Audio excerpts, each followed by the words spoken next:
Vídeo rápido sobre Klabin, com código de negociação KLBN3, KLBN4 ou KLBN11 na Bolsa de Valores brasileira. Empresa essa que já retornou 2.180% ao acionista contra apenas 465% do Ibovespa, principal índice brasileiro. Trazendo isso para o mundo real, um aporte inicial de apenas R$ 1.000 na companhia se transformou hoje em R$ 22.800 pelo simples fato do carrego, aplicando a metodologia das 3 chaves do sucesso que eu sempre trago para vocês. E num período mais curto, os últimos 5 anos da companhia, ela retornou 92% ao acionista contra apenas 40% do Ibovespa.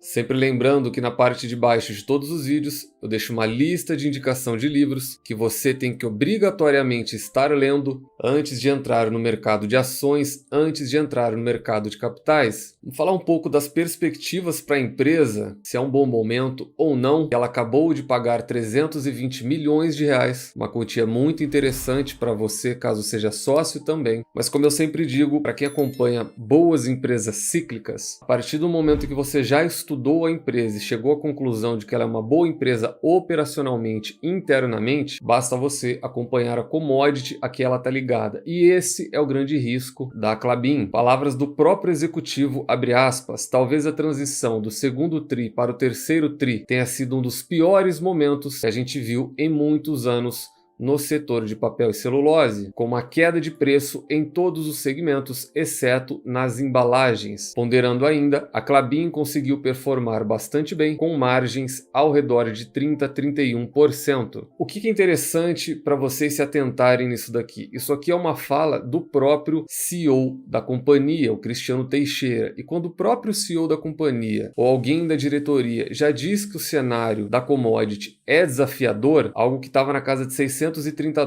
a tonelada e atingiu o patamar de 500, aí a situação apertou bastante para todo o setor. Quando você tem o CEO da própria companhia dizendo que o momento é desafiador, uma vez que a commodity saiu daquele preço máximo recente, seria muito interessante você também levar isso em consideração. E quando a gente olha o gráfico da celulose, isso daqui é pulp and paper negociado no Japão. De 2020, ele teve uma queda assim brusca, na ordem de 25%, porém tivemos uma recuperação, apesar de uma leve queda recente aqui atrás do gráfico, nós tivemos uma recuperação acima dos 20%. Qual que é o grande ponto da Klabin e o que eu gostaria de reforçar para vocês? É a mesma situação da Vale, é a mesma situação da Petrobras. Não pensem que a Klabin é um pouco diferente por ser uma empresa de papel e celulose, porque não é. Em azul nós temos o gráfico da KLBN4, em amarelo nós temos o PAP, que é Pulp and Paper, negociado no Japão. E observem, quando o amarelo, que a commodity, sobe logo na sequência, o azul, que é a Klabin, também sobe. Quando o amarelo tem uma queda nesse período, na sequência, KLBN4 também cai. O amarelo tem uma subida forte de 2016 até 2018. A Klabin, da sua mínima, idem, ela tem uma subida forte até a sua máxima 3 anos depois. E assim sucessivamente, uma alta forte em 2021 da celulose, uma alta forte em 2021 para as ações da Klabin. Aí nós entramos num período de queda de 2021 até o que nós estamos hoje, em 2023 praticamente, queda das ações da Klabin, uma alta da celulose, uma alta das ações da Klabin. Período mais curto, se eu der um zoom para vocês, uma queda da celulose,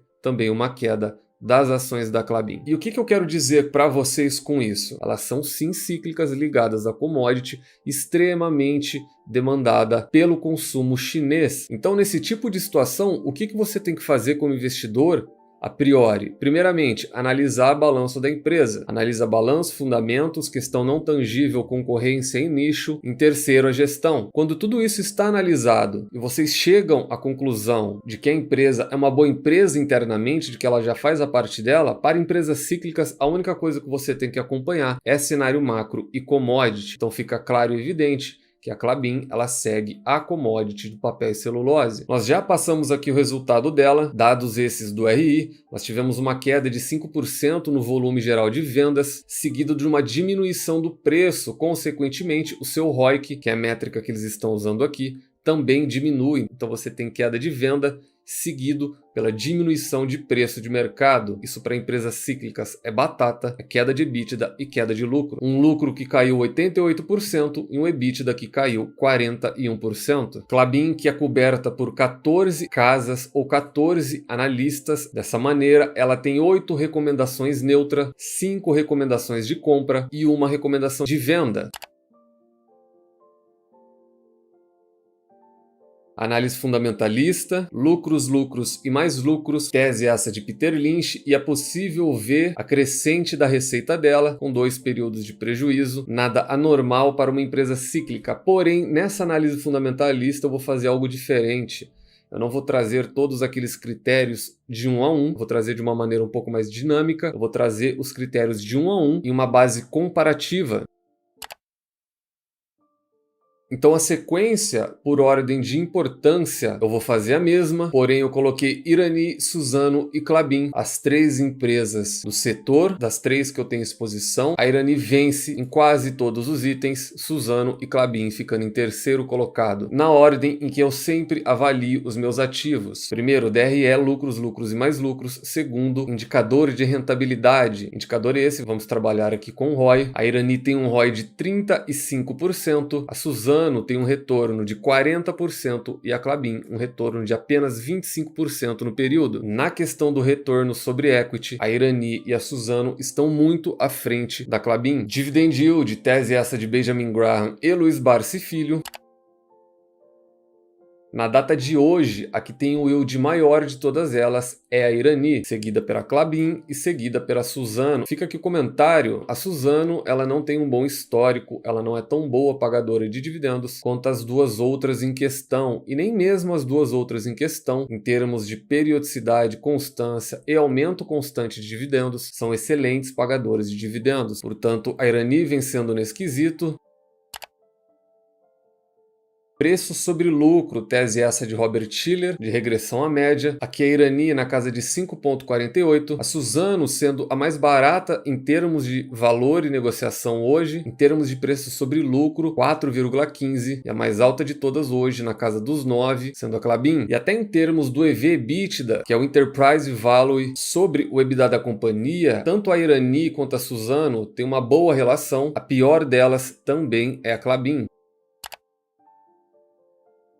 E por último, nós temos a relação dívida líquida versus EBITDA. Empresas sem dívidas não falem, tese essa de Peter Lynch. E a melhor relação nesse sentido é a da Irani, de apenas 1,37. É uma dívida muito boa, baixa, excelente mesmo seria abaixo de 1. Porém, para uma empresa de crescimento, um ratio de apenas 1,37 é muito bom. Suzano, 2,44. E o pior dentre elas é a da Klabin também, com 3,41. Sempre ressalto, a dívida da Klabin ela é alta e não adianta nós, como acionistas, tentarmos negar isso. É uma questão de simplesmente aceitar e esperar que a administração faça uma boa gestão sobre a dívida da companhia, que bruta é de muitos bilhões de reais. Então, nesse comparativo, e aqui um comparativo meramente numérico, fundamentalista, a Irani se sobressai ante a Suzano e ante a Klabin, Klabin ficando na última posição. Porém, fica um comentário aqui, isso é uma análise numérica, tá? E apenas isso não deve servir para você se basear em vou comprar, não vou comprar, vou vender, não vou vender, vou escolher uma dessas companhias, até porque eu não concordo com essa tese de escolher uma dentre boas companhias. A minha tese é de Peter Lynch, eu escolho boas companhias, independente de quantas sejam, isso é meramente uma questão numérica. A Klabin tem diversas vantagens entre as outras. Uma delas é a diversificação de portfólio, talvez a principal seja um tamanho maciço, um tamanho de competitividade maciço. Estamos falando de uma empresa centenária, muito fortificada no mercado. Toda essa análise daquilo não tangível, né, do nicho, do market cap da companhia, ela também tem que ser levada em consideração. Números, cegamente, eles podem te induzir a erros. Preço teto, tese essa de Luiz Barsi Filho, pegamos 0,239, dividimos por 6%, que é o mínimo aceitável pelo Barsi em forma de remuneração, chegamos a um preço teto de 3,98, com base no que ela pagou no ano de 2023, estamos agora para findar o ano de 2023, se nós utilizássemos 2022, que foi na casa de 0,30, dividido por 6%, teríamos um preço teto na casa de R$ 5. Preço justo, tese essa de Benjamin Graham, a fórmula está aqui ao lado. Preço justo e preço teto são teses totalmente diferentes. 22,5 multiplicado pelo earnings per share, que é o lucro por ação, 0,51, multiplica novamente pelo Business Value per Share, que é 1,99, esse é o VPA, eleva a raiz quadrada e teríamos um preço justo na casa de 4,77, de acordo com Benjamin Graham. Gerenciamento de risco esse extremamente importante para você, faça de todas as suas investidas, e gerenciamento de risco esse pessoal, individual e intransferível. Tanto nós falamos da Klabin, uma empresa de commodity cíclica ligada à celulose, o pulp and paper é o PAP que eu mostrei para vocês no início do vídeo, e ela obtém para mim nota 3. Considero ela uma boa empresa, gosto dela, continuarei assim enquanto os fundamentos ainda forem bons. E na avaliação final, eu queria deixar o papel da XP, porque é uma avaliação que eu concordo um pouco sobre a companhia. Vale a pena investir nas ações da Klabin? Isso daqui é segundo a XP. E eles acabaram de reforçar uma recomendação de neutra, com um preço-alvo de 24,50 para o ano que vem, nas units. Estamos falando de KLBN 11. Abre aspas aqui embaixo. Estamos menos otimistas em termos de valuation, com a empresa sendo negociada. 7,7 vezes o EBITDA é aquela questão do Enterprise Value versus EBITDA, que eu mostrei para vocês no comparativo. Ela tem a pior relação EV/EBITDA das três, versus um nível histórico na casa de 8. O que eles querem dizer com isso? Eles não têm muita margem, ou seja, de 7 para a casa de 8, você tem uma oscilação pequena. Isso eles consideram margem de ganhos, margem de lucros. Eles já enxergam ela em um nível com potencial ganho não muito grande assim. E embora eles vejam os projetos contribuindo com o EBITDA de maneira incremental, eles acreditam numa normalização real de preços em alguns mercados, o que poderia limitar uma maior expansão no EBITDA nos próximos anos. Corrobora com aquilo que eu falo para vocês. Commodity é oferta e demanda. Não interessa a companhia fazer um excelente trabalho internamente, que a Vale faz, Petrobras faz e Klabin fazem. Se a commodity a que ela está ligada não existir demanda, e nós não estamos no momento mais pujante da economia mundial, isso foi atingido por volta de 2021 com tantos estímulos, principalmente do Fed e dos demais bancos centrais. Não existem muitos gatilhos para o petróleo ser negociado acima de 3 dígitos, não existem gatilhos para o minério de ferro ser negociado a $200, como já foi recentemente, não existem muito gatilho para o papel e celulose ter uma subida no seu preço de maneira abrupta. Então eles citam a questão do valuation, a questão dos produtos menos comoditizados, mas o ponto central aqui é expectativa através do EV/EBITDA para possíveis ganhos, através do preço atual de negociação dela, e a questão da commodity, uma baixa expectativa de um aumento repentino ou um grande aumento na demanda pela celulose mundial.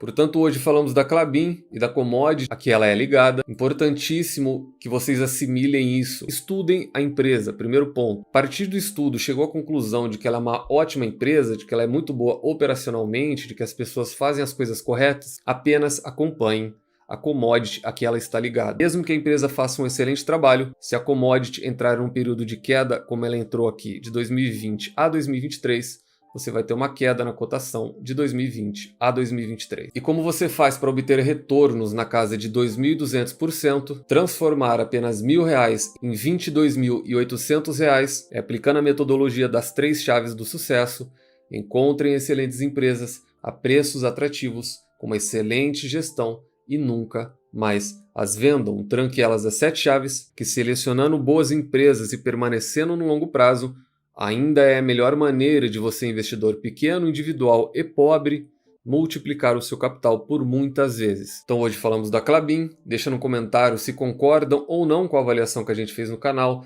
se pretendem ou não comprar o papel ou até mesmo se desfazer. Nos vemos nos próximos vídeos e até lá.